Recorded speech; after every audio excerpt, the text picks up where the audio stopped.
So this is going to be general messages. There's going to be 3 groups, and we'll just see what comes out.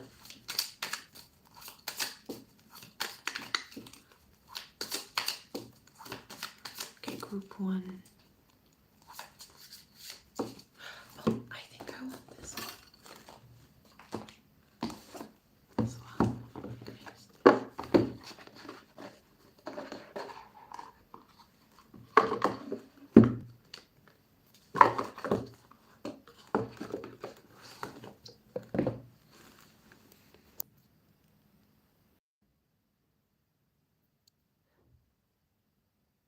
Yes, late night tarot vibes. Hello. Hi, Newt. And hi, Lionel. How's it going, lads? So these are going to be general messages, like I said. Right, I'm going to pre-shuffle some tarot cards. Doing good. Amazing.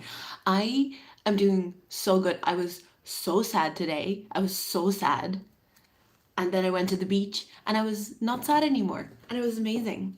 And now I feel like so refreshed and rejuvenated. I was going to say rejuvenized. Is that, can you say rejuvenized as well? I love the beach. Light resonance. Hello. Thank you. Thank you for the compliment. You can say anything you want. Nice. So I'm going to be pre-shuffling the 3 groups now. Maybe we'll see the vibes while I'm shuffling as well. Oh, I have to show you something.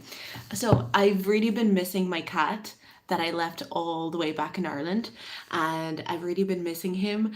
And the other day I was walking through one of these kind of cheap shops, and I saw the most amazing thing. And I can't have a cat right now because I'm just too busy and I wouldn't be able to look after one effectively. But look who I found.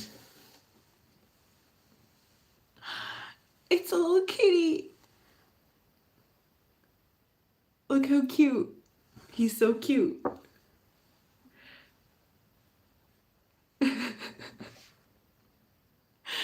So he's been living with me now. He's very cute.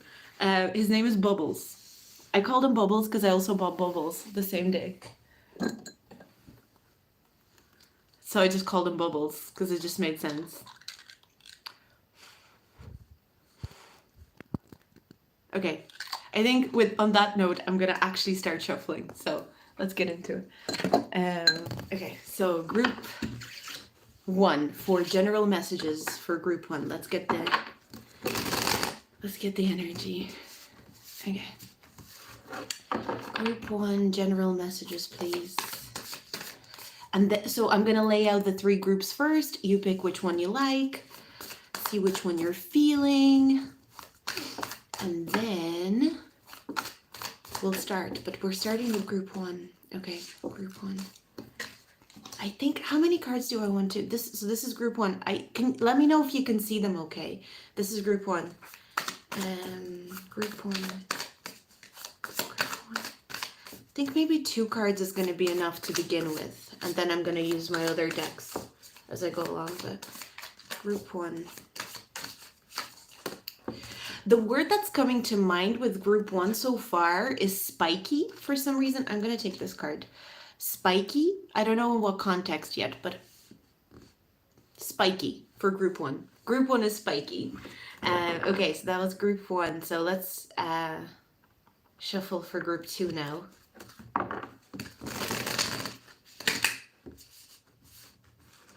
Shuffling for group 2.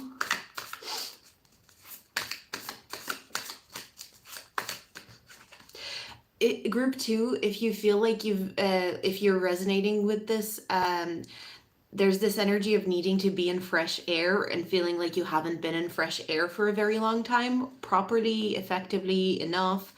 If you resonate with that and you're kind of feeling group 2 already, I think I'm actually going to take these 2 top cards for group 2.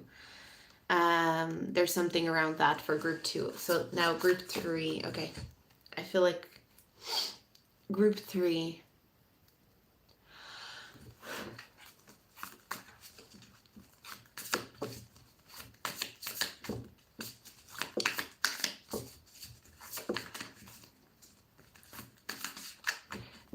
The idea of needing support is coming through for group 3 as I'm shuffling. But not like extensive support.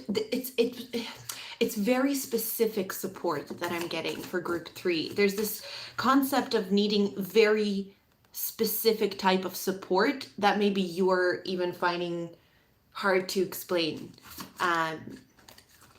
Okay, group 3. One more card for group 3 and then we'll start.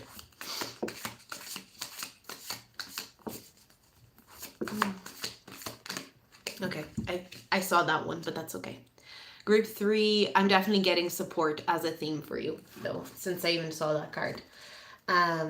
Okay, so group 1, let me know if you can't see them, but I think you can see them, okay? We've got group 1, group 2, group 3, general reading, whatever comes out, comes out. Let's get into it. Okay, so I'm gonna put these away. We're starting with group 1. Actually, you know what? When I'm doing the timestamps, it might be easier for me to just write them down right now, so that I'm gonna write down the timestamps, because that's just how I roll, you know.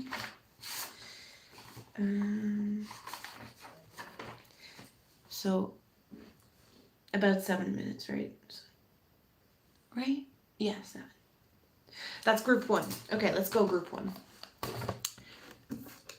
Okay, group 1, 7 of Pentacles and 4 of Wands.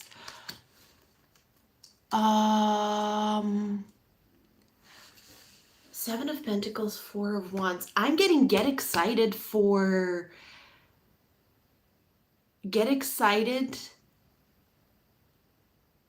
your patience to pay off, first of all, but I'm also getting get excited as you realize that you've cultivated this level of patience within yourself that you never thought possible.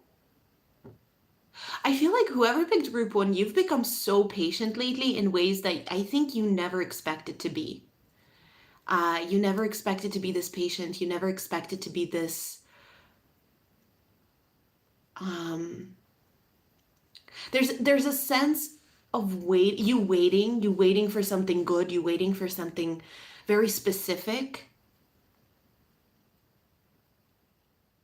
You know the way I was getting the word spiky for group 1? You know what I'm getting also? The idea of something spiking up, like sprouting up. So there is a cause for celebration here of something sprouting, something spiking up. But it's not the only cause for celebration. The cause for celebration is also the immense amount of patience that you've cultivated within yourself. There's something about maturity and wisdom as you cultivate patience within yourself. And you're not quite done yet. I feel like you're just on this journey of patience that your guides are showing me. And they're saying, yes, you may think that you were cultivating this patience for this specific sprout. The sprouting thing, that you were cultivating this patience for this specific like spike of something. So I'm getting you're gonna get a spike of, you know, I'm gonna ask, what is this spike of? Spike of what? Spike of what? But they're saying that's not the point though. That's not the spike of maturity, honestly. Like Saturn rules the world card, and the world card just always makes me think of maturity. Maturation. You know what? It's really funny because what I'm getting is a kid, and the kid is like, I want to be a big boy, or I want to be a big girl, or whatever. Like, you know, it's like, I want to be an adult. I want to be an adult. And while they're saying like, oh, I'm big. No, I'm not a kid. Like, I'm not little. I'm not friggin' widow. I'm not friggin' widow. I'm a big adult, you know? But while they're saying that they're not, and then it's once they forget about it, or once they stop wishing that they were, you know, an adult, they become an adult in the process, you know? And there's this feeling of while you weren't looking, you became this very mature human being. And of course, maturation and growing your wisdom is something you're going to go through over your lifetime. You're not just, okay, done now. It's not that, but there's a spike in your maturation is what I'm getting. Group one, and it's a cause for celebration. Some of you might be celebrating a big birthday or like a very important birthday. Maybe that's what it is. Maybe that's coming up for you, but that's not really the point. But I think with that spike of maturation and wisdom, and you're definitely completing a cycle, and it's not in that death sort of a way, like, oh, transformation, death, rebirth. You're completing a cycle in a way where everything is gonna fold neatly into every shelf. It's the world card represents the energy of order. The thing is, maybe you always saw yourself celebrating a big promotion or that job or that opportunity. Maybe you always saw yourself celebrating getting into a relationship that is finally like good and amazing. Maybe you've always seen yourself celebrating something in this grandiose sort of a way. But the truth is, you're about to celebrate not a specific thing, but the sense of everything is in its order, everything is in its place. While you were training yourself to be patient, while you were training yourself to be patient, while you were training yourself to be like, okay, I can wait for that relationship, or I can wait for that job, it's okay, like I'm not going to take shitty jobs, or I'm not going to take shitty offers, I'm not going to devalue myself, I'm not going to take like go on shitty dates or whatever, I'm not going to accept that. While you were consistently showing up for yourself in this patient sort of a way, things were folding in a positive way for you so that they can be placed neatly on each shelf. Some of you are going through your Saturn return. Must be the thing. Or some of you maybe are finishing your Saturn return, or like finished your Saturn return. And now, the way they say, once you finish your Saturn return, Saturn gives you your reward, because Saturn represents punishment and reward. And so this feels definitely like a reward. And lately, Four of Wands has been coming up for me as a graduation card. I don't know why, but recently Four of Wands became a graduation card for me. And so it does feel, maybe some of you are graduating literally, but it's not about that graduation. It's not about the actual ceremony of graduating. It's the fact that everything is going to be in order. I feel like you're coming into a much less chaotic time in your life, group one. And it's because you were patient. It's because you didn't fold. There's the idea of folding is coming through quite a lot for this group. You know what I'm getting? I'm actually getting folding things. Like I'm even getting origami, but I'm getting like, some of you, maybe what you need to do is fold things neatly in your wardrobe, or like folding things neatly helps you connect to this energy that you're stepping into. I don't know why that's coming through, but that's coming through as like a little piece of advice. Like maybe go and fold your clothes more, or I don't know. There's this idea of like folding things, in folding things neatly, and because they're showing me origami, and the way to create these beautiful shapes in origami, you need to be very careful. I even remember when I was little and we would be making paper airplanes, I could never do a good paper airplane because I'd always be folding shit like fucking I wouldn't be folding the thing properly, so my airplanes wouldn't fly properly. But then, like, I remember my dad folding paper airplanes, like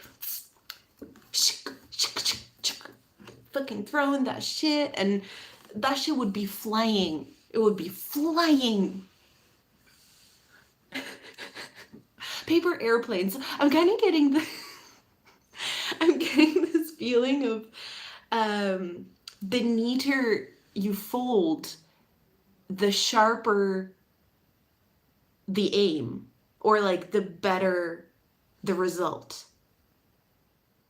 And I feel like you've been learning how to fold life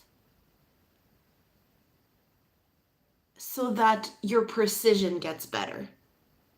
And that's what you're going to be celebrating.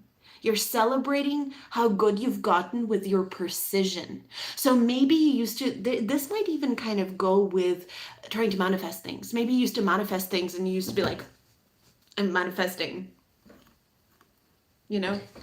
I'm manifesting. I'm manifesting.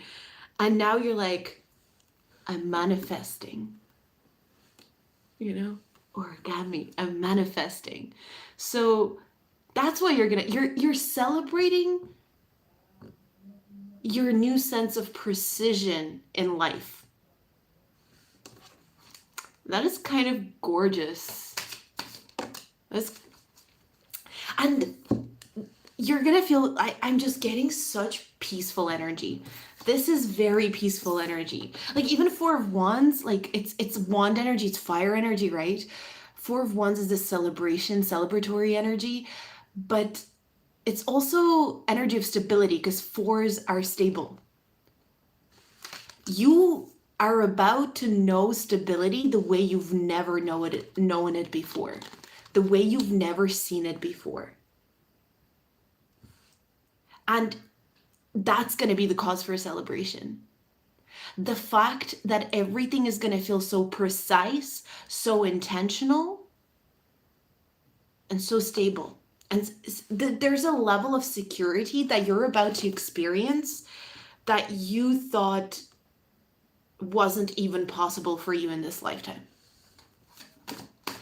I will say for some of, if this resonates, it's not going to be a message for everyone, but if this resonates, if you are someone who's always wanted a family or wanted to have kids, but you always kind of said to yourself, like, that's not something that's going to happen for me because I'm too unstable, my life is like in shambles or whatever, or my life is not working out, that is that's becoming a possibility for you. That's what I'm getting for this group as well. That's a bit of a more of a specific message, but I am getting that.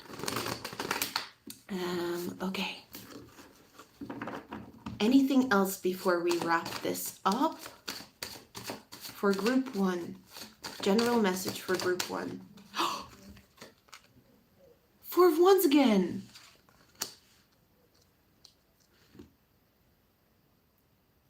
There's definitely like a cause for celebration, but you know, the way we think that this is what your guides are saying to you, right? The general message that I'm getting with this is you're gonna realize that celebrating, you don't need a specific cause.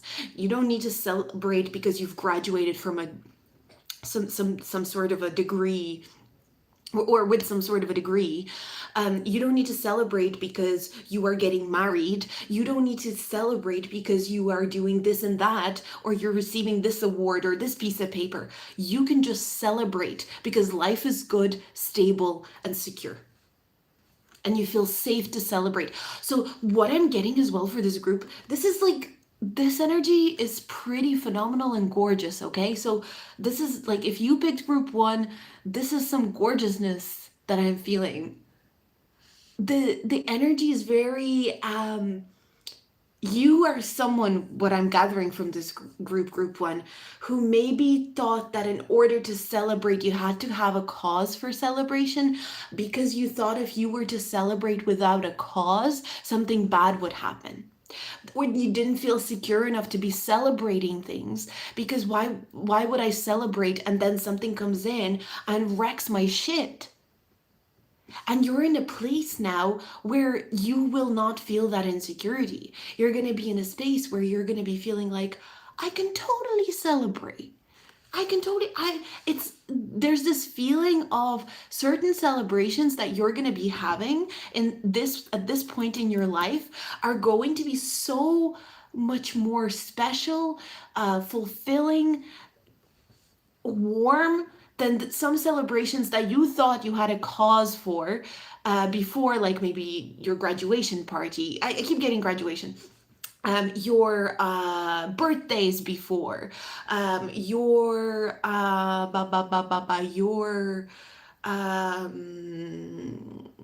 I don't know, like if you got married before and you had a wedding. I'm not shitting on your wedding if this is, but it's like these celebrations that seemingly don't have a cause are gonna feel so much more special. And so there's something about vulnerability here and having this feeling of closeness with the people around you that you're celebrating with. And I think that's the main point of the message. It's not what you're celebrating, it's not what achievement you have that you're getting to celebrate, it's who you're celebrating with. I think you're recognizing that the people around you that you're celebrating with are the most important. This really feels like years of hard work paying off. Page of Cups. I think you're about to feel like a kid again. You know, like when you were a kid and, you know, celebrations just seemed so much more magical and like I don't know, to me, for example, Christmas or in Eastern Europe, where I grew up, New Year's Eve is like our Christmas. It's a bigger deal. But to me, like New Year's Eve used to seem like the most insanely magical thing in the whole entire universe. And then slowly over time, New Year's Eve just became another day, right? It just became another night or whatever. And I mean, I'm hoping that I'll bring that energy back. That's what I'm trying to bring back. New Year's Eve being like the most magical, beautiful time in the world for me. But that's what it feels like with this group. They're showing me that feeling, that the way that I felt. For you it might have been Christmas, for you it might have been your birthdays, I don't know, but they're showing me the feeling that I used to feel during New Year's Eve, where it's like, and we get our presents, and Ded Moroz in Russian, which is like Santa Claus or whatever, brings you gifts. And how it used to happen is that our dad would go out and the presents would be, or like the presents would be left outside the door of the apartment, and he would ring the doorbell and like run away. And we'd come out and we'd see all the presents and we'd be like, ooh, what the fuck, he came, Santa came, oh my god. Like, and it would be, you'd just be like mind blown. So I feel like there's this energy of being mind blown by the magic of celebration, but it doesn't come from that place where you were kind of like chasing a high of celebration. It's slowing down, rooting yourself in patience, and cultivating patience for yourself that creates that energy of celebration. And it's the fact, I think you got really stern and serious about the type of people that you have in your life, but you also became more vulnerable. So I really feel like your guides are kind of congratulating you, and they're giving you props for all the work you've done. I'm getting the past 4 years for most of you, because I mean the Four of Wands just like sticks out in my head so much. And so I feel like for the last 4 years, because I'm getting this as like an energy of years of work. It's not months of work. It's not, it's years of work. But I feel like the last 4 years are especially important in that. So I'm gonna ask, just, is there any other closing messages? But I think I want to use astrology deck for this. Any closing messages for group one, and then we move forward. North Node. You know what it makes me think of? Because I actually realized, okay, I'm actually going to talk for a bit longer for group one. This is something that I've realized about South Node and North Node. For me, I'm not saying this is for anyone else, but what I realized, how in modern astrology or tropical astrology, we talk about South Node being like the gifts of past lives, and it's kind of like the past experiences of your soul and kind of what you leave behind, and North Node is what you move towards. And my good friend Arcane and Stellar, I don't know if you watch her, but she's an amazing tarot reader and an amazing astrologer. Amazing astrologer. She really helped me with a lot of my own understanding of astrology. But check her out. Arcane and Stellar is her YouTube channel. She's amazing. But she kind of talked to me about it before, how she didn't see it like that, that south node is something you leave behind and north node is something you move towards. And she saw it more as we need to be kind of utilizing both. And the other day I had this download, I suppose, about north node and south node. And what I realized is it's funny because, you know, we were talking about the airplanes and aim, sharper aim. What I realized about South Node and North Node, well, for me, this is for me, that South Node is kind of what you use yourself to launch yourself towards the North Node. But what I was thinking about is like South Node is past life gifts, something you are naturally gifted at or naturally have this energy in you because you've done it over lifetimes. It's not only gifts, it's also things that repeat patterns you've repeated for a very, very, very, very, very, very long time. That you need to kind of step away from so that you can lead a unique experience in this lifetime, right? But what I realize is that it's not about leaving the south node behind and moving towards the north node, especially because now I don't really believe in past lives. I believe that all lives ever, obviously current, but past, present, future, they're all happening simultaneously. Your life is the only one that's your own. But we have access to other lives because we're all insanely telepathic. This is something that I am really, really realizing. Everyone is insanely telepathic. Telepathy is so real. It's so real. I swear. I promise. Trust me. Trust me. Trust me. Trust me, bro. Telepathy is so real, and because telepathy is so real, it's not only real between you and another person that is standing in front of you. Telepathy is also real between you and people who have died, but they're still, like, everything is happening at the same time. But we can telepathically access every life. It's just some lives we're closer to. But with the south node being your past life and the north node being kind of like what you should be striving for, I saw the south node as something that you use yourself to propel towards progress so that you can help evolution of the overall energy. And we're always trying to kind of like lift the energy, I guess. Or it's not even lift, because actually I don't resonate with that, because I think grounding is really important as well. It's like lifting and grounding, they're both really important. But what I'm basically, why did I go on this whole spiel for you, group number one?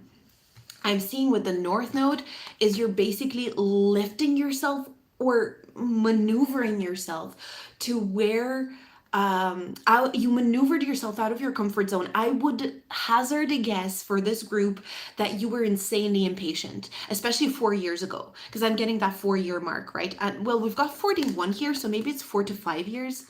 But 4 years is coming up strongly. So 4 to 5 years ago, I would say you were insanely impatient. I'd say you were probably one of the most impatient humans ever.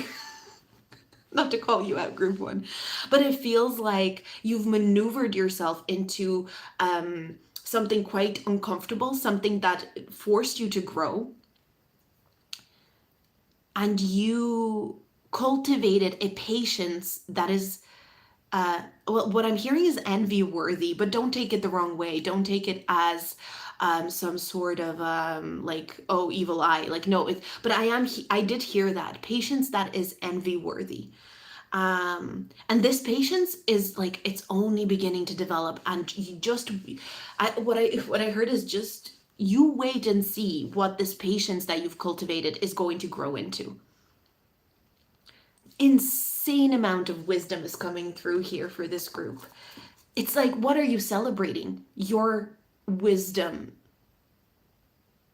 and how this new wisdom has allowed you, honestly, a better quality life, a higher standard of living in a sense. Group 1. Fuck it up. We've got 10th house. I think of the goals, achieving goals, right? And it's funny because what I'm getting is you wanted to achieve all these goals 5 or 4 years ago, I'm guessing, and you couldn't achieve them. And now you're getting to a point where you are realizing the only goal there was to achieve is to achieve this sense of patience. That was the only goal. That was the goal. Those goals weren't even anything because you're just going to get them now. But you're not going to get them in the way that you 4 or 5 years ago expected them. You're going to get them the way that you today can utilize them and love them and care about them and connect. This has very strong energy of celebrating career progress. I'm getting graduation because to me 10th house, it feels like graduation to me. Like I would see the 10th house as graduating from something, because if the 9th house can be the house of like higher learning, 10th house would be graduation, right? So I do feel like there's a congratulations in store. You're graduating from something. And it almost, I almost want to say it's like a PhD in patience. You know, I think it's something like 4 years. No, because 4 years is like a college degree, no? 4 years. I did 4 years in college. I say that as if I went to prison. I did time in art school. Okay. That's it for group 1. That's what I have for you for your general reading. Thank you for watching. I don't know what I was about to say. Okay. I'm gonna read the comments real quick and then we'll move on to group 2. That was a cool reading. Let me know what you thought. Let me know what you thought. Let me know what you thought. Okay, what do we have here? Okay, claiming the celebration for celebration's sake magic. Yes. Yes. You need to be a travel writer. I see that. Oh my God, Emily. Emily, how are you? Oh my God, how are you doing? Oh my God, how's it going? I did time at uni for 6 years. Yes, we all did time. Okay, so, oh my God, so nice. So nice to see you, Emily. Okay, I'm going to move to group 2. Oh, Emily, look at my cat. I got a cat. I'll show you a cat.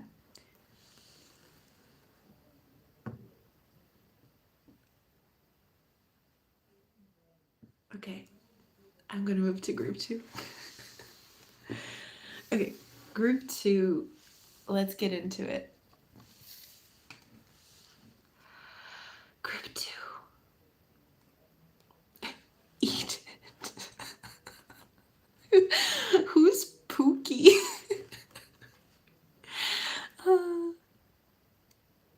Oh my God, Korea. Oh, I'll have to message you, Emily, and see how you are. I'm doing good. I'm doing good. Doing this spontaneous reading. Okay, let's get into group 2. Oh wait, timestamp. Okay, 34. Okay, group 2.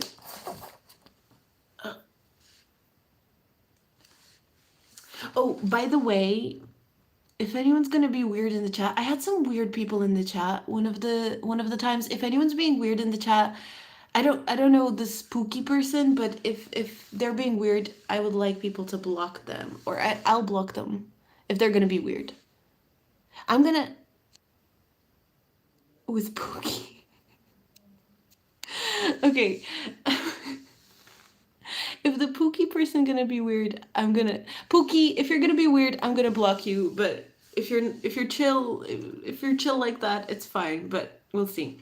Okay, group 2. We're gonna get into this reading. Let's see what's coming up. So this is general messages. The High Priestess, very nice. And Five of Pentacles. High Priestess and well, what that makes me think of with the Five of Pentacles, because Five of Pentacles, it's not just the way that people see it. It's not just a lack of material possessions. It's not just lack mentality. It can also talk about spiritual enlightenment because of the lack of material resources. So group 2, your general message. And the High Priestess is 2 in your group 2, just noticing that.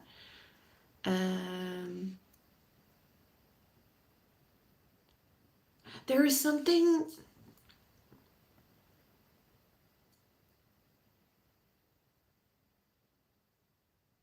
Okay, I'm gonna say this. Please don't get scared by this reading. Please don't get freaked out by this reading. If you feel like you might be triggered by something where I talk about lack mentality and a lack of material resources, maybe don't watch this reading, but I'm going to get into it now. So what I'm getting with this group 2, is that there's going to be a situation that's coming up for you where you are going to feel like something's being taken away from you. A resource, some sort of material that you used to really rely on. This could even be like a car breaking down. But I'm not going to say that specifically because I just feel that's too... I'm not feeling that actually. It feels like a resource or a material. You know, it's kind of like if an artist always painted and all of a sudden they cannot access paint. Yes, that's a bummer, but maybe that will force the artist to explore other mediums. And that's exactly the energy that I'm getting for this group. You, please don't freak out, are about to lose a certain material. You're about to lose a certain resource. But the loss of this resource is actually your key to evolving, because it's time to evolve, because this resource is keeping you from evolving in a sense. And there's something that I'm picking up with this group. It's almost like your soul, whatever way you want to look at it, because it's almost like your soul signed up to become reliant on this resource, become reliant on this material, and subsequently lose it in this lifetime, all in one lifetime. It doesn't mean that you'll never use this resource again. It does, but at this time in your life, it's time to shed it. You're not even losing the resource, you're shedding the resource. So some of you may actually make an active choice, but it's gonna be scary. Like there's gonna be this feeling of, oh, I'm gonna I need to let go of this resource, but I'm so scared to let go of it. And for some of you, you're just straight up losing this resource. I'm not gonna lie, some of you might get cut off from like some sort of payment, but please don't freak out. Please don't be scared about this, because it's actually good, because it's gonna bring you to a place where you find a resource that resonates better with your higher self. This is your higher self navigating this, really. It's like your higher self is just like, okay, we're going to take that out.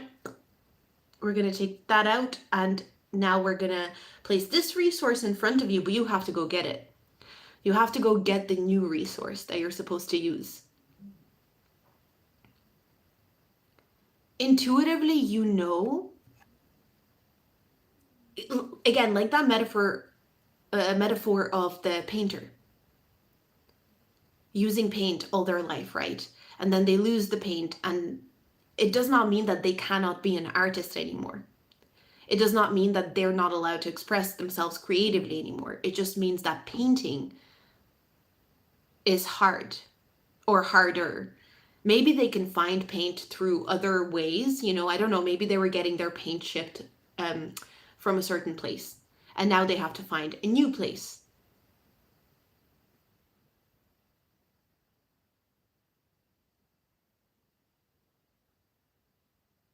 But this is supposed to expand you, especially spiritually.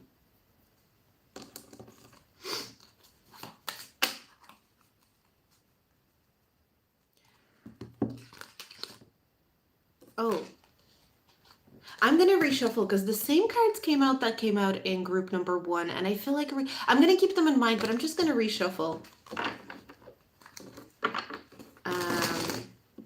I mean, the world is Saturn, and Saturn is restriction as well, but I am gonna reshuffle. There's a restriction coming up for you, group 2, that is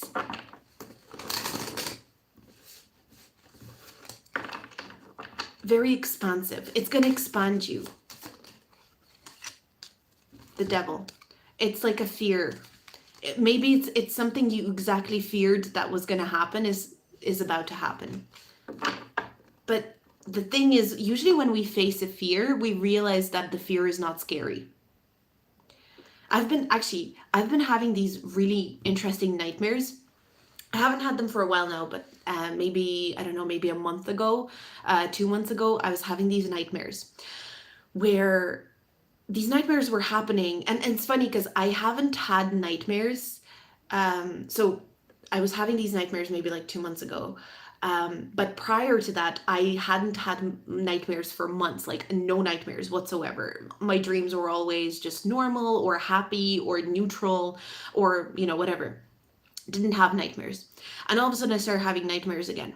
But these nightmares were very interesting because in the nightmare, I would make a conscious decision in a nightmare. Subconscious, I don't know. I would make a decision in my nightmare to face whatever was scaring me in the nightmare. So there was one where I was getting chased by a man, and I was like really, really scared, and I was getting chased by a man. And I was running, and I was so flustered, and I was like, oh my God, like I'm so scared. Like I was just fucking legging it, right? And then something in my head just went, but who is he? And why is he chasing me? And what's going on? Just, I started questioning it, And I went, oh wait, and I would stop running in the dream, and all of a sudden I would turn around, and I remember turning around in my dream, and the man stopped running. Like he wasn't running after me anymore. He was like frozen, as if in a, like when a video game stops rendering, or can't render. So he was kind of just like, or whatever, and he was far away.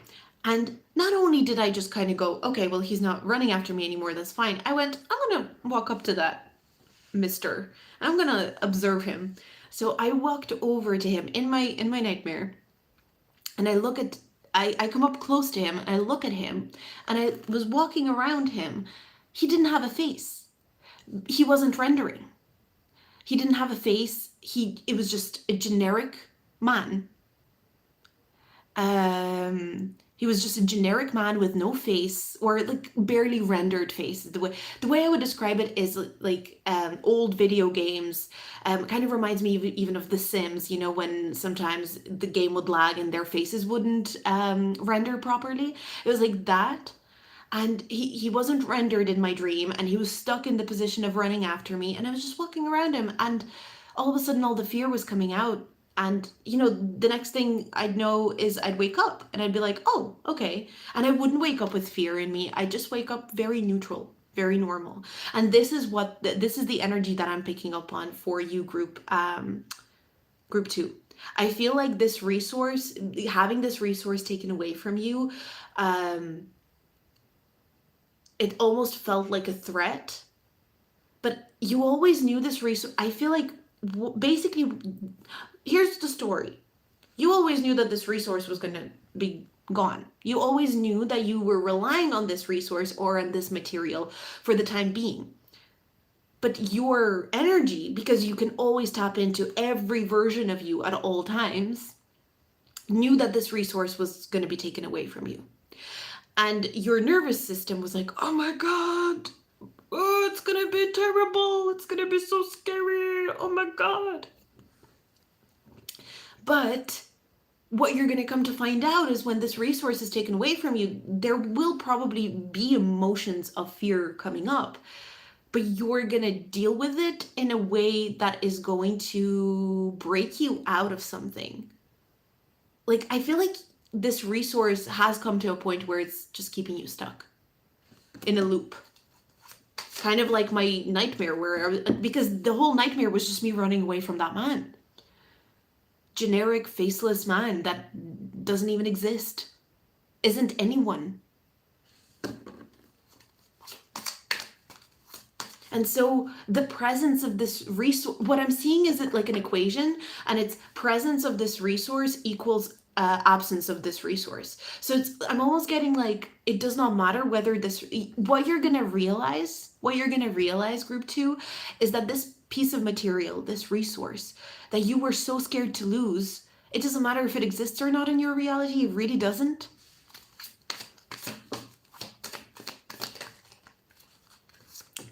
You're going to come to an epiphany and a new perspective because of this resource leaving your life. This resource, this material, I keep saying material resource. I think it's because it's going to be a different thing for all of you. Like for some of you, it could literally be something you rely on as, I don't know. It's something physical you rely on, whether it be like a job or something you view as a very important. The thing is, here's another thing that's coming through with this reading. What is a resource and what is a crutch? And where do we draw the line when something is a resource or it's a crutch? What is a resource and what is because I'm seeing, because a resource is something that blooms. Like I'm seeing fertility and blooming. But then a crutch is something that if you overuse something when you don't need to use it anymore, you're just debilitating yourself. Some of you, this resource was even affecting your health, is kind of what I'm getting. But I'm not going to go into that too far because I don't like doing health readings, but I am getting maybe mental health. This so-called resource was actually hindering something when it comes to your health, mental health. This resource needs to be taken at this, and I'm really like inverted commas, air quotes, resource.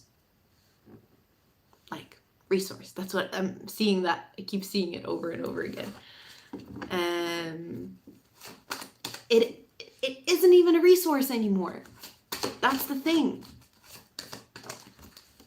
And I think you're coming to that realization. It's going to make you more free. King of Wands knows that he can set the intention to do anything and it'll happen.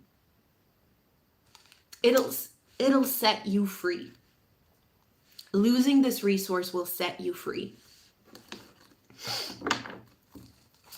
Honestly, for some of you, it might even be something like a living situation or something like that. Because when you hear of people getting sick in certain homes, there's that kind of energy to it as well. It's like a physical Ace of Swords again. And the two Aces of Swords, look at that. They're the King of Wands is in the middle.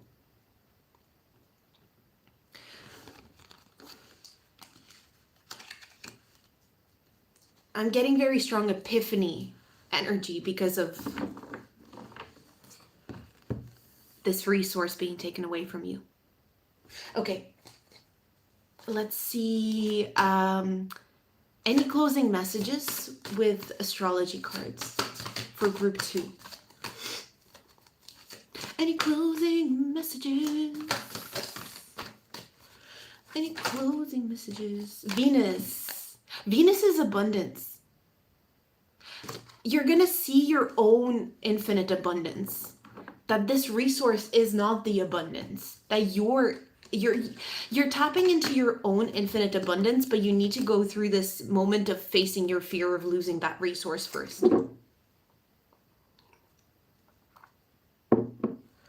And remember when I was shuffling group 2, I was getting you need more fresh air, or like if you've been feeling like you need more fresh air. And Ace of Swords is like the gift of air, because swords are air, and aces represent a gift of something. Gift of, and also the Hangman is like meditating, breathing. There's something about breathing here and being in fresh air that is going to help you. There's a very strong energy. Maybe, I don't know if there's something around you haven't been like breathing properly, maybe this is causing you a lot of anxiety. I'm kind of feeling this tightness. There's a need to, like, I don't even want to say like do breath work or meditate. This is like, when was the last time you took in a proper breath?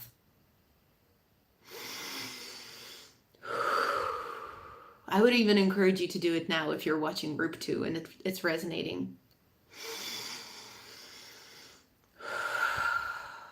Because I actually feel like since I've been talking for group 2, I've been like I can feel myself really tense. When was the last time you allowed your body to relax? Even if you are stressed about something, when was the last time you gave yourself a moment to relax? Because you can be stressed about something and think, well, I need to think about this thing and that thing, and I really need to get this done. But giving yourself a moment to relax is free. Giving yourself a moment to relax costs nothing. And sometimes that's all it takes. It takes a moment to breathe in. And again, it's reminding me of that nightmare that I just told you about, because that's kind of what happened in my nightmare. It was one moment. It takes one moment to go, wait a second, why am I running? Why am I running so hard? Why are you running? Like, why am I running so hard?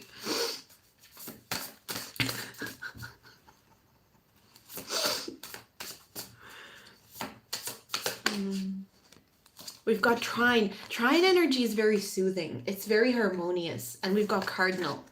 It's like, what are you worried about? You're gonna get this. You're gonna get this shit done. You're gonna figure it out. And for some of you, maybe it's happening currently. Whatever this is that I've described, maybe this is happening currently, and your guides are just coming through, and you just need to face this fear. You need to go and just look at it and just realize how it's not anything really, and there's plenty of abundant energy around you, and all you need is your intention, really. All you need is your intention. You're very supported by your guides through this period of your life. I feel like for this group, I will say you're probably going through a tougher moment, and that's okay. There's nothing wrong with that. But you really need to face this fear of losing this resource. It's like a really big thing that needs to happen.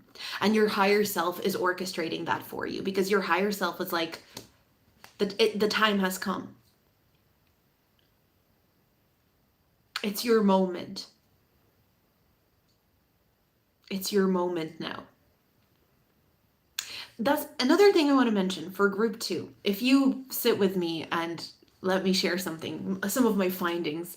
So what I've been doing is I've been working with different ages of myself, both past and future. I've been working with my inner child at all ages, some more than others. I've been working, right now, for example, I'm really working with my 19-year-old self. When I started working with her, it was very interesting. I noticed that she fucking hated me. She fucking hated me, man.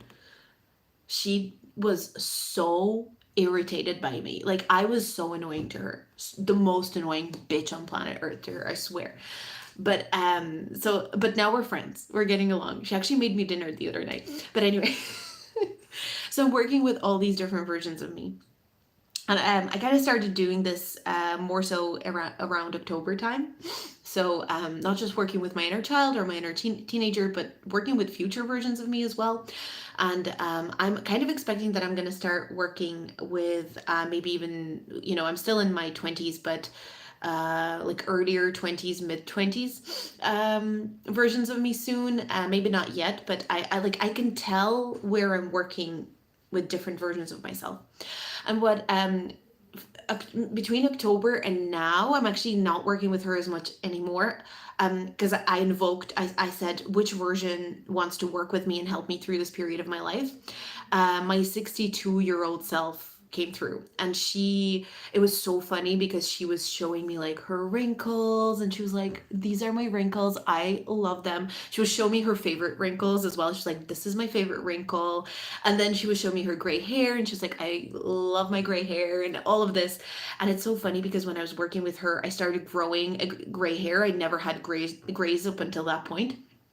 A gray hair started growing at the front of my head, and also gray hair started growing from like around this point on my forehead, like a long one. And I remember being so excited because I got my first gray hair, and I was like, and now it's gone. I stopped working with her, and now it's gone. But anyway, the point of this is what was I even trying to say? Oh, so I figured something out. um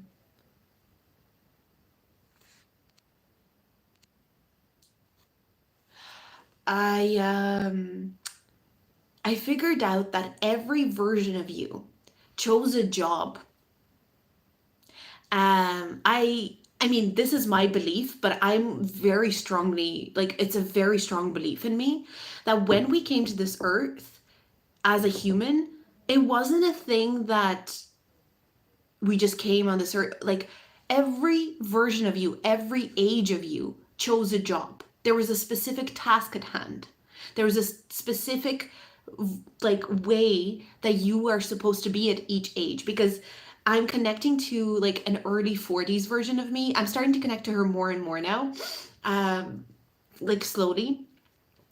And there's a lot of things that she's telling me about herself. But what she's saying is that she is kind of the cleanup lady of my life, the early 40s version of me. And she's like the organizer for the rest of us. And it's the job that she chose. And she talks about, sometimes it's funny because like the energy that I get from her sometimes is that she's kind of like, yeah, like I don't love it, but I will learn to love it. I will learn to love it. That's kind of how she shows the energy to me. And I think it's because overall as a person, as a human, I don't like organization that much. At least up at, I'm almost 30, so up until this point in my life, organization is not something that I ever really enjoyed that much. But her job, she was very open with me about, struggling with this job, but knowing that she will grow to love it, she wanting to love it, wanting to enjoy it. And so I'm becoming and I've noticed how past versions of me chose specific jobs for themselves.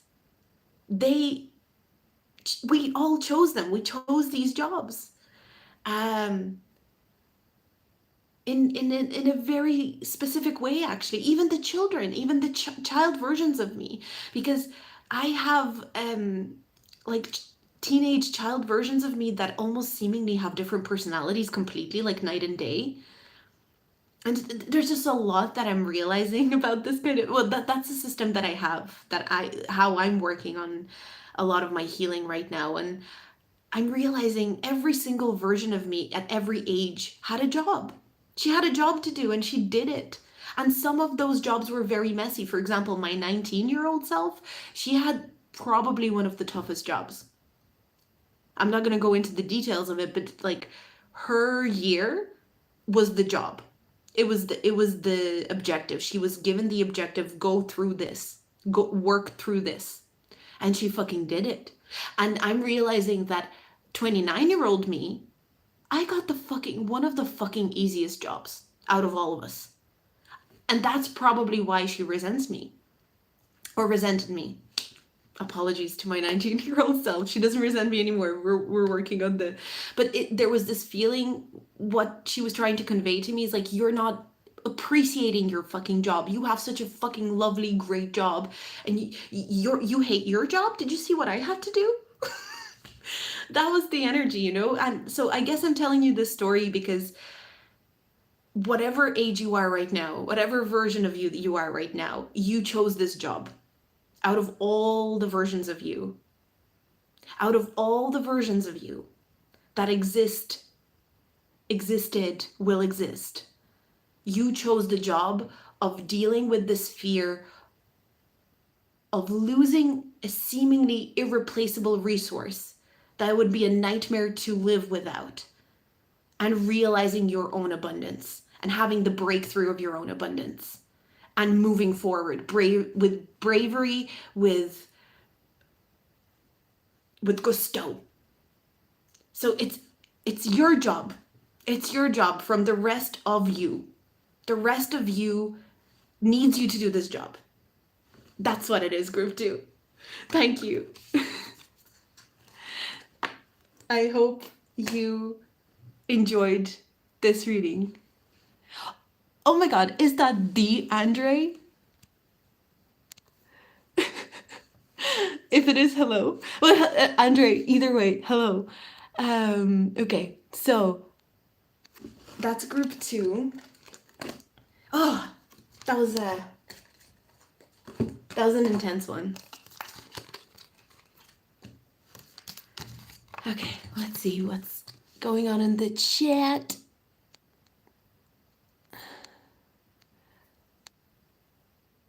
God, I feel that my 21-year-old self had some of the hardest jobs I'll ever have. Exactly.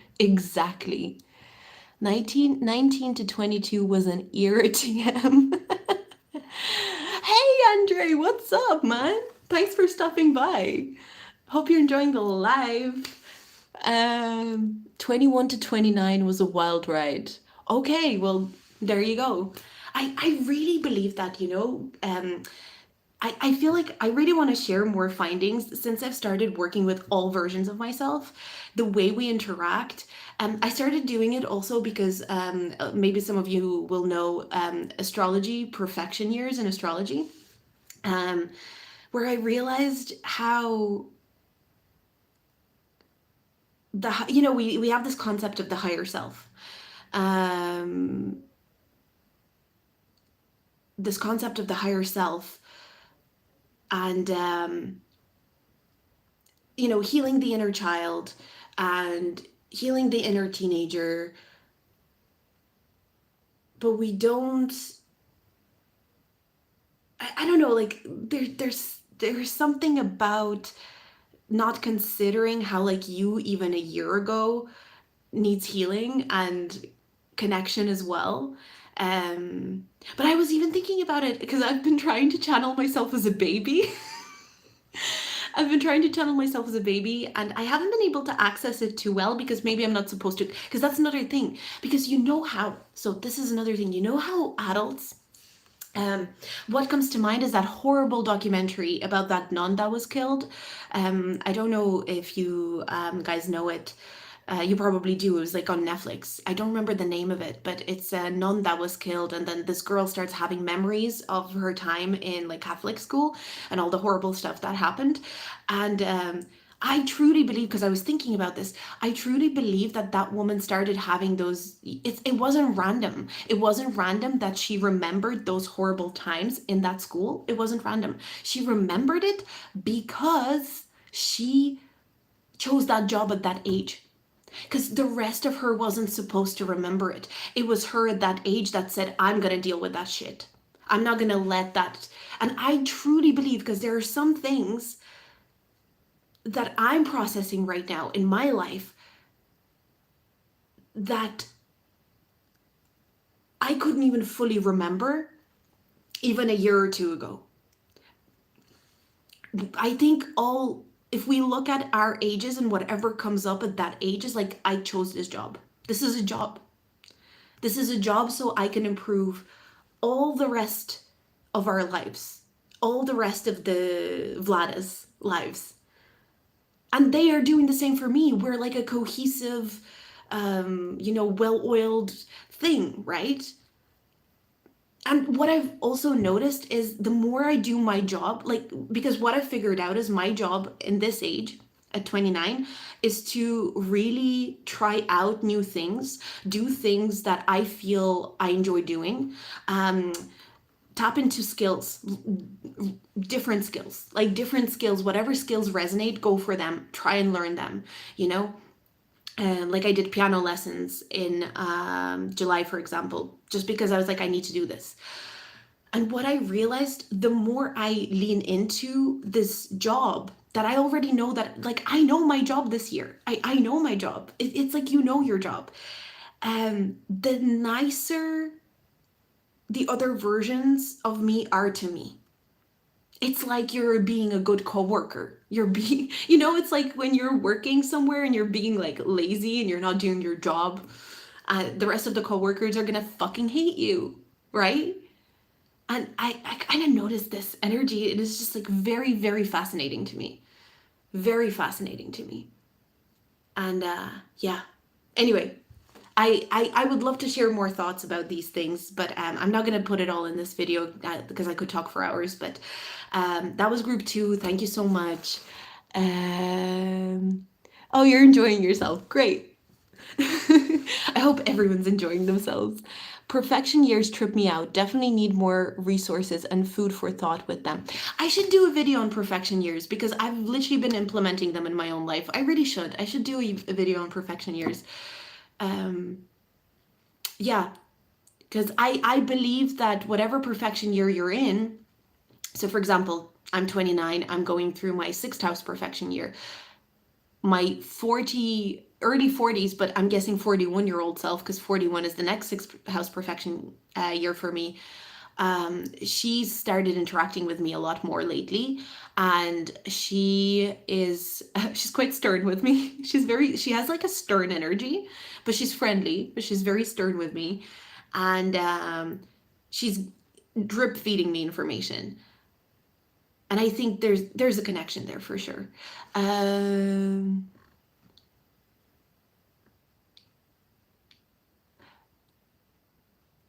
Are you, because illegal, be so interested to learn about perfection year? Oh, you'll be. I thought you were like, it's illegal to know about perfection years. Okay, anyway, that was a group. Okay, we've got group 1 under the belt, group 2 under the belt. We're gonna get into group 3.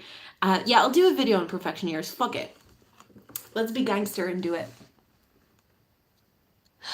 It's not a dumb question at all. Perfection years in astrology. Basically, in astrology, there's a 12-house system. If you ever look at a chart, there's 12 houses in astrology. And each house is attributed to your age. So when you are born at age 0, you go into your 1st house perfection year. Then you turn 1, you go into your 2nd house perfection year, and so on and so forth. You go through the 12 houses until you reach house 12, which you turn 11, you go into your house 12. And funnily enough, 12th house is the house of detaching from things, feeling lost, moving away from everything you've learned through the cycle. And then you start with 1 again. And it's funny because when you turn 11, you go into your 12th house perfection year. And that's where everything sheds. And 1 is where puberty, so you turn 12, and that's kind of like, oh, welcome to childhood's over, motherfucker. So you're going into your puberty, and you're learning new adolescence. It's adolescence then. That's why I genuinely think like adolescence is until about 23 years of age. And 23 years of age is where you're going from adolescence into young adulthood. And I have found most people, year 23, their 23rd year is very difficult, because a lot of us, I think, struggle with detachment at around 23 years of age. But anyway, that's perfection years. I hope that answers your question. I hope that helps. But you can look it up online and you'll see which year corresponds to which house. I can tell you when I see you, Andre. I can tell you me when I see you. I'll explain it to you. Anyways, so this is group 3. Let's get into group 3 because I feel like we've kept them waiting for a very long time. Let's get into it. Okay, group 3. I don't know why I'm holding them like this, like I'm about to do a magic trick. Is this your card? King of Pentacles. And we've got, oh, King of Swords. 2 kings. You know what? Because I remember distinctly hearing the word support. Support, support, support, support. You're so welcome, Andre. I was getting idea of support, but very specific kind of support. I'm also hearing advice now. Oh, so there's something, this feels a little bit more nuanced for this group, because what I'm getting, there's a specific situation for this group where you will need to seek advice from 2 parties. Oh my god, no, it's not Flo. It's not her, it can't be. It can't be Flo in my life. Oh my god, it can't be. Hi, how are you? I know. I keep saying I won't do any more lives and then I just go and do them. Welcome, how are you? Okay, I'm gonna concentrate on the message. Oh my god, I was literally thinking of you today as well. I miss you too. Okay, we summoned each other. Okay, okay, group 3. Focus. Group 3. There's a specific situation in your life right now, or it's about to happen, where you will feel like you need advice on it. You kind of, I have this feeling you probably will feel like you can't make a decision about it on your own, even though you totally can. You totally can. But you are going to feel like you cannot do it without advice. But what I'm seeing here with these 2 kings coming up, you need to go for advice to 2 people who you specifically know will give you completely opposite advice. That's what I'm getting. They're saying you're gonna have to go to, and they don't specifically have to be men, although I do feel like for most of you, probably men. But I'm almost getting like, if you know 2 people in your life that you know would definitely disagree on something, go to them for advice on the same situation. Yeah, I think for a lot of you, maybe this situation is already playing out. And for others of you, it's something that's about to happen. Like there's a situation where you're just going to be like, okay, I need to make a decision, but I feel like I need advice. Like even though you know you can make that decision on your own, I think you're just someone who likes to get advice. You know, it's just true. Some of us like to get advice. Like, you know, I have a friend and me and her always say advice is trash. We've been saying that. We've been saying that for a couple of weeks now. Me and this friend, we'd be kicking it saying advice is trash. Because advice is trash, to be honest. Because a person is giving you a very limited perspective from their own experience, right?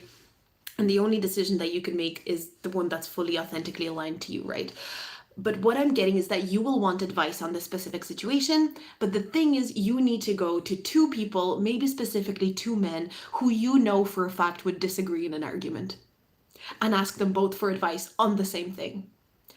So, okay, can we get more information on this? Literally, it's like you need them. I don't know if you need to ask them even at the same time, like so that they debate that thing in front of you. Because I'm seeing you debating these 2, or seeing these 2 men debate in front of you. And while they're debating, you're chilling. It's like you're gonna get, it's like externalizing your mind. If you can get 2 men to debate about a topic for you, this is ideal. But there's this feeling of like these 2 men debating about a topic, and they have completely opposing points of view. Although both of them are quite logical and practical. So don't go to men who are more like I don't know even kind of how to describe hard-headed men. I feel like you need to go for advice. Not necessarily men, but I do sense this very strong masculine energy here. But go to two people who are very hard-headed, but in different ways. So one that is hard-headed and more from a point of view like maybe they read a lot of books, they watch the news, they pay attention to the detail. But this is like a very well-read person. And then there's a person who is more of a puts things into practice. Puts things into practice and maybe doesn't want to read about things but wants to go out and experience them in real life.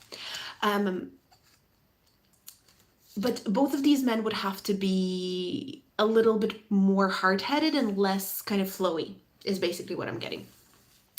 Or women, but I'm just getting strong. We got kings here.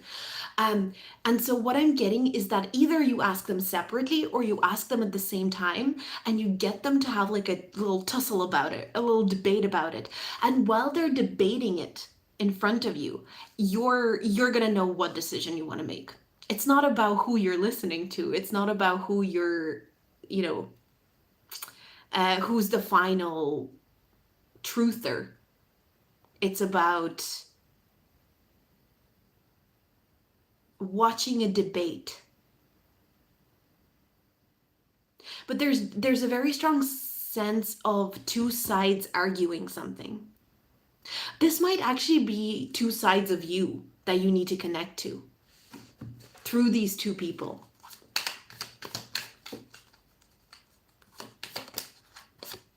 We've got the Queen of Wands, the Ten of Cups,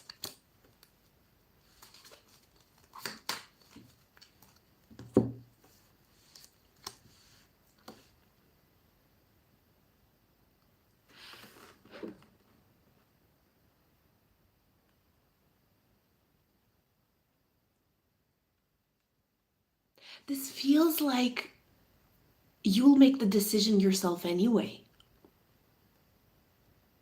You'll make the decision that you need to make anyway, but you need to have two opposing views.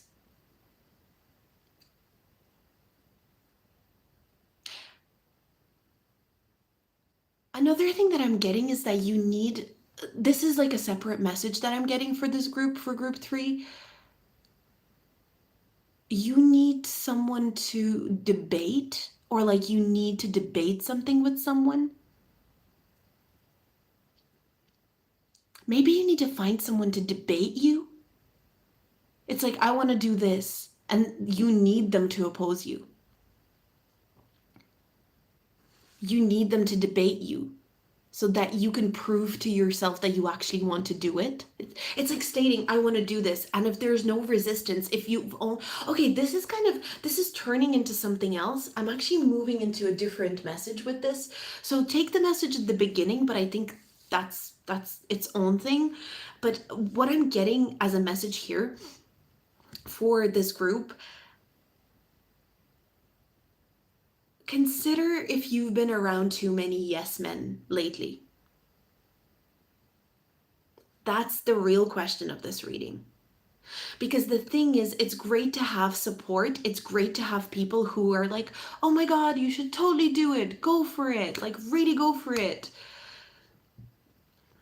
Yes, you'd be amazing at this. But it's also really important to have someone debating you and questioning you on wanting to do something can be its own version of support too. That's what I'm getting.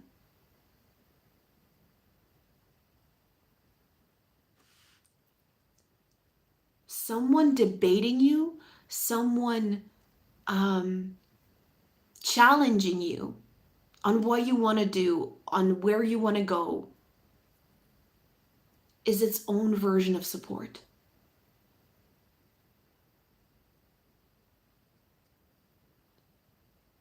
And you need to keep people close by who will challenge you too. Not just the people who will be yes people. That's actually the main point of this message. The first part, maybe, but like I was kind of wrestling with that. Maybe that's like a specific message for some of you.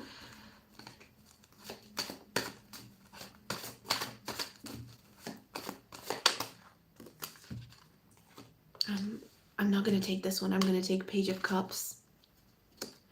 I'm getting something like it's naive to think that the only version of support is the support where someone says, yes, you should totally do it, go for it. There is support in someone who challenges you and says, why do you want to do that? Like, why do you want to do that? What's the purpose of this? Are you sure you want to do it? So when someone challenges you on something that you say you want to do, and they say, do you really want to do it? Is that something that you really want? They're not knocking you down. It's just another version of support. So I feel like the main message of this group, even though we started with this very specific message, I feel like the main message of this group, group 3, is the message that support doesn't only come with like these yes men or yes people. Support also comes with people who challenge you. I think you need to be careful. I will say, this group, just keep in mind that maybe you've been on a trajectory of surrounding yourself with yes people, which is not the worst thing in the world. We need people who support us by cheering us on and saying, you can do it, you can do it, you can do no wrong, kind of thing, you know? We need those people in our lives too. But I feel like your guides are just saying, are you surrounding yourself with people who will challenge you and debate you on something that you're saying you want to do or something you're moving towards? Are you ignoring people like that in your life right now?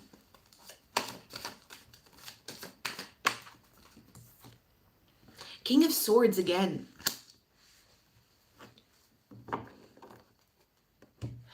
Be careful not to tarnish people who are critically minded and maybe do prefer to criticize things rather than to praise them as toxic.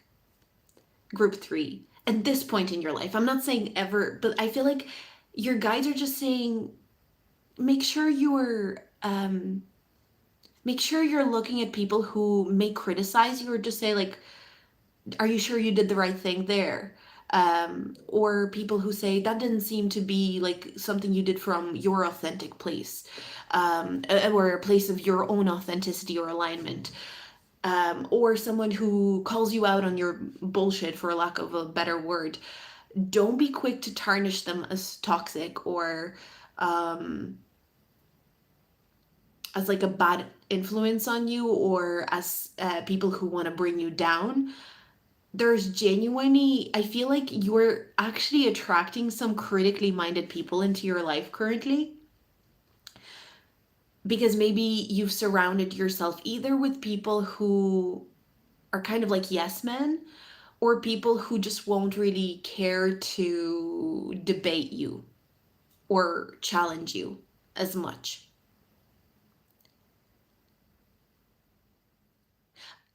Some of your more critical friends or family members or people, and I'm not saying those that are like borderline abusive, you'll know who those people are, but I think maybe there's people in your life that you're dealing with right now that are kind of like in this critical energy, and you're thinking to yourself, oh, are they good for me? Like, they're criticizing me, doesn't feel good. I feel like there's maybe a situation or two where your guides are saying, no, those are good friends, those are good people, those are people that are just making sure they're keeping you in your authenticity. They're not gonna, how do you know that someone is like toxic or someone is just critically minded and is trying to keep you on your true path? Well, how you know is, do they control you? Do they become unreasonably upset when you don't do the thing that they suggested, or the advice that they gave? Do they get extremely angry and upset because they feel this entitlement to control how you move? Or do they give their piece and say, I think you're not cutting the shit, you know? but you go and do whatever you want or whatever feels aligned to you, and they say, okay, you did what you need to do, but I didn't like it, or like that's not the you that I know. Like, you need those more. The word surowy comes to mind. It's like a Russian word, and it's kind of like I guess gritty. Like, you need more gritty people in your life. And I'm not saying that you need to go out and seek them and be like, okay, where are all these gritty people out? Or gritty people, where are they at? It's not that. You don't need to go and seek out these gritty people. But when gritty people come into your life, listen to them. At least consider listening to them. Maybe that's why I was getting, you need to get people who will give you completely opposing views. So you need the people who will say, yes, great idea, you're amazing. Yes, like, no, you make no mistakes ever. But you also need people who will say, well, actually, the fact that you're doing this seems like it's not in alignment with who you truly are. And do you actually truly believe that thing that you say that you believe? And do you actually feel like you're going to have the consistency, the discipline, and the bravery to go and do that thing? It's fine if you do think that, but if you're not gonna have the consistency and the bravery to go after it, then you're just talking about it. You need people who are gonna call you out, and I feel like this group is just being reminded of that. Don't underestimate the love that people who call you out may have for you. Don't underestimate how much the people who call you out care about you. Um,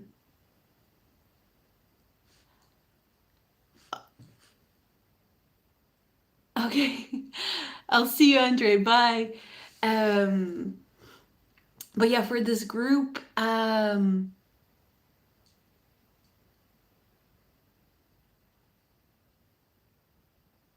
it's the main message of this is really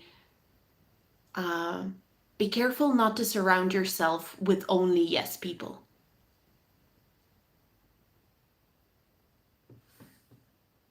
Is there anything else for this group?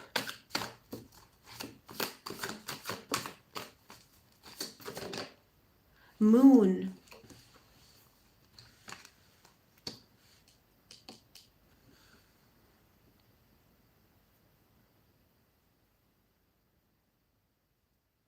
It could also be that maybe you've been surrounding yourself with only one type of person.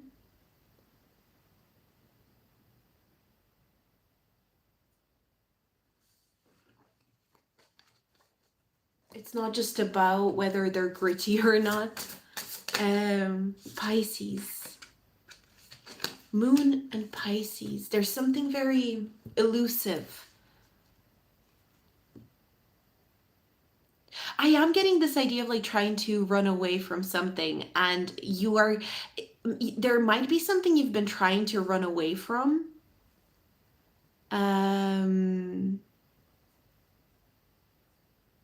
There might be something you've been kind of trying to run away from, and you're not realizing that it's not these people calling you out. It's like you're calling yourself out through them. Maybe you've been attracting people who are kind of lovingly calling you out lately, and you're just like, what the fuck? Like, whose coffee did I piss into to drag these people? But it's like universe is subtly calling you out on something, but I don't even want to use the terminology of calling you out, because like I don't even resonate with that terminology anymore. It's pointing something out to you.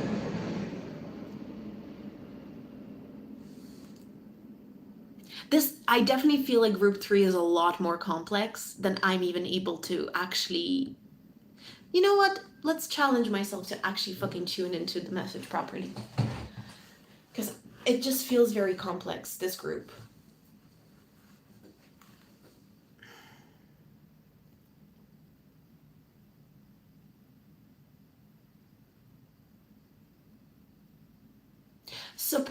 Okay. Subconsciously, if we're very honest, you want to be called out for some things. On a subconscious level, you know you want to be called out for certain things, so that they can become conscious awareness. And even for the things that you think you're consciously aware of, that you're like, I know this about myself. And when someone calls it out, you're like, I already know this about myself. Like, oh, they're calling me out, like as if I don't know. But it's like, you know, but it's like you don't know it enough. But the thing is, you need to surround yourself with people who will call you out, but do that with love and nurturing, not to cut you down. And that's the difference. I think maybe that's why you've been struggling with group 3, because you are used to people who call you out.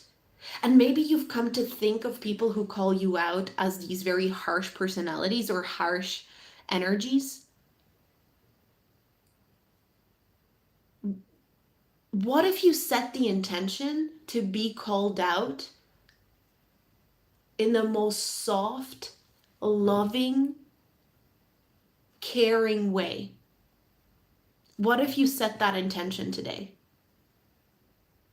I think that's the point of this. I feel like this reading has had 20 several points at this point.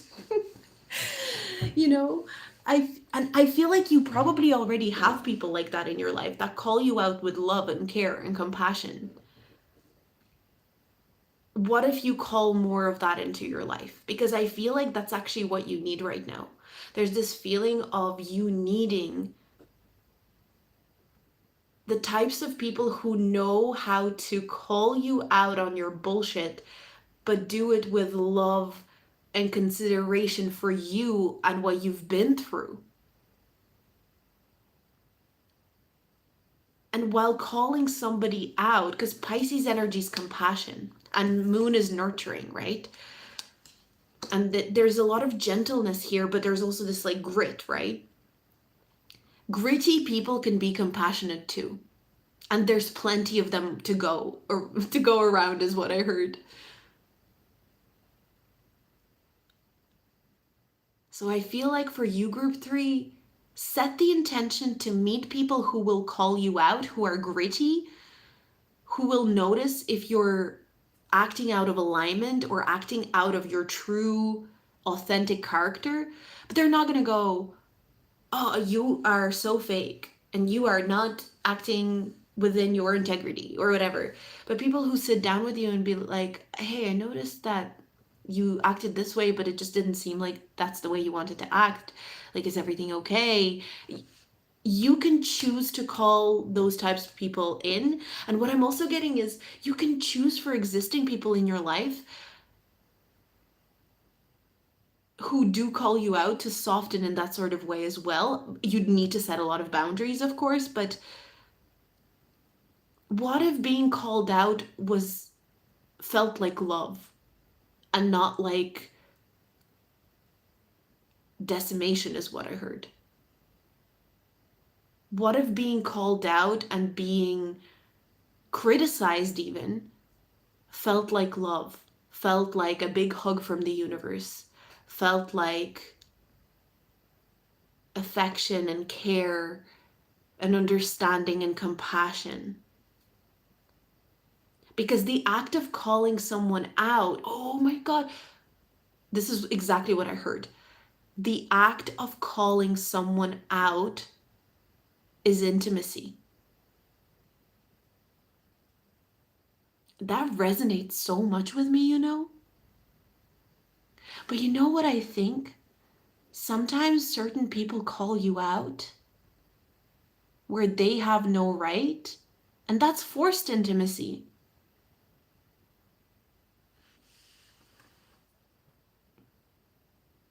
Who do you want to call you out?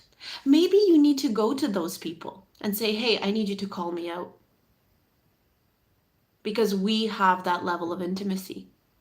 So that I don't have to hear it from Susan, who doesn't even fucking know me. I'm coming to you. You have the space, you have the floor to call me out. Please call me out with compassion and love, because we share a certain level of intimacy where you can call me out. Susan can go fuck herself. Susan. Susan is over. Um, that's so it kind of brings me back to that idea at the beginning where I was like, go to for advice. Maybe there's two people that you know will call you out in two different ways. Maybe that's what the whole beginning of the reading was about. It always circles back. Maybe there's two different people in your life that you can go to and be like, hey, would very much like you to call me out. Could you do that for me with compassion and love and care? And they'll do it in two separate different ways. And maybe that's what you need right now, group 3. What an interesting reading. That shit was straight up fascinating. But the act of calling someone out is intimacy. I'm gonna think about that one for a while. That's all I have for you, group 3. That's all I have for everyone. It's over. It's over. What are you still doing here, you guys? It's over. I'm done. We've done all the groups. What are you doing here? Go home. Go to sleep. I need to go to sleep. Anyway, thank you so much. I really enjoyed this reading. In the description box, there is a link for tips. I really love tips. I would appreciate a tip if you can tip me. If you want a private reading, you can find my Etsy link in the description box as well. This live will be uploaded, by the way, if you want to rewatch it. I'll probably do I forgot to do timestamps for group 3. Okay, I'll find them. And if you want to join my Patreon, you can do so as well. I don't do that many readings on here anymore, on YouTube anymore, but I still party it up on my Patreon. If you want to check that out, that's in the description box as well. So anyway, thank you so much. I had a really nice time. I had fun, and I hope you did too. And I'll see you whenever. Bye.